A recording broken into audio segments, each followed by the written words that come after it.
Shanks est un épéiste, Mihawk en est aussi. Les deux ont été rivaux pendant des années. Mais aujourd'hui, Mihawk est officiellement le plus puissant épéiste au monde, et pas Shanks. Donc logiquement, aux yeux du monde de One Piece, Mihawk versus Shanks.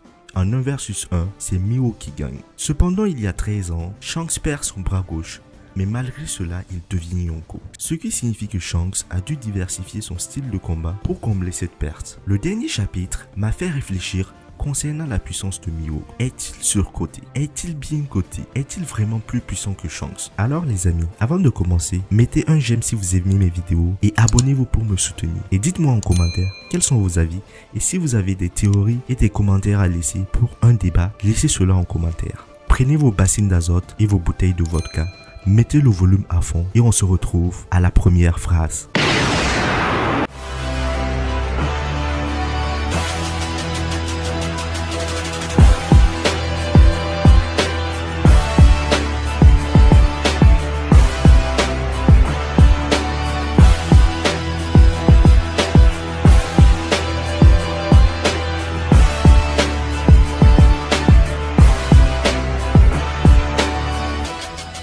De nombreuses questions qui se posent toujours aujourd'hui et qui font toujours énormément de débats. Je vais donc essayer ici de vous apporter une réponse à cette question en étant le plus objectif possible. Ça va être paradoxal, mais pour établir une idée sur la puissance de Mihawk, je ne vais pas m'appuyer sur ses combats. La raison à cela, c'est qu'il ne s'est jamais battu sérieusement. Contre Zoro, il était d'une facilité déconcertante.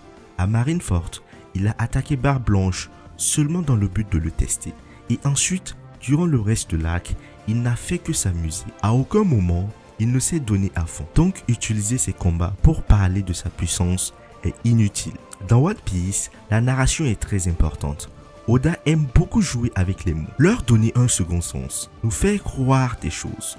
Et des fois non. Parfois, il suffit juste de prendre un mot ou une expression au pied de la lettre pour comprendre son sens. Et c'est là-dessus qu'il faut s'appuyer pour estimer si Mihawk est plus puissant ou non que Shanks. Se baser sur son surnom, le meilleur épéiste du monde. Ça paraît tout bête, mais ce surnom est très important et en l'analysant, on peut en retirer plusieurs choses. Mais comment peut-il être le meilleur épéiste du monde alors que Shanks, qui est aussi un épéiste, est un Yonko? Cela voudrait dire qu'il est plus puissant que Shanks. Eh bien non, ce surnom nous dit qu'il est meilleur épéiste que Shanks, mais pas plus puissant que Shanks. Est-ce que la force brute ou la technique seulement permet d'être le plus puissant? Non, il y a le haki et le style de combat. On sait que dans One Piece, la puissance du haki varie considérablement selon la personne.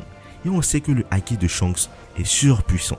Un autre argument, toujours basé sur les mots, Barbe Blanche était surnommé homme le plus fort au monde. On a compris pourquoi. Kaido est surnommé la créature la plus puissante du monde. On a compris pourquoi. Alors, pourquoi Mihawk ferait exception alors que tout le monde le nomme meilleur épéiste du monde? Il n'y aurait aucune raison à cela. À partir de ces différents éléments, on peut dire que oui, Mihawk est bien le meilleur épéiste du monde. Et on peut répondre à la question, est-il plus puissant ou moins puissant que Shanks? En disant oui, il est meilleur épéiste que Shanks, mais non, il n'est pas plus puissant forcément que Shanks. En termes de technique et de force brute d'épéiste, il serait au-dessus de Shanks, mais en termes de haki, est-ce qu'il surpasse Shanks?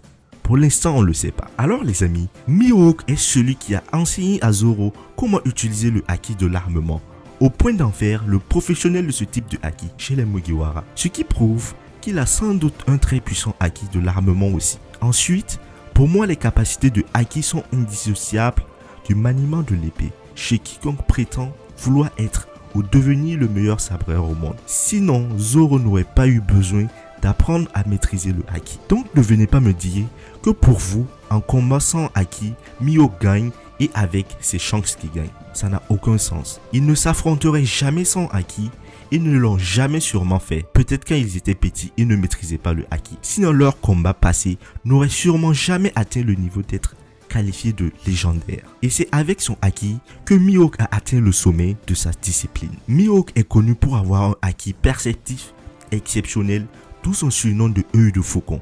Cela a du sens et l'auteur voudrait nous signaler que œil de faucon aurait le meilleur haki de l'observation de tout l'œuvre et a un haki de l'observation supérieur à celui de Shanks. Côté haki de l'armement, pour moi les deux sont au même niveau.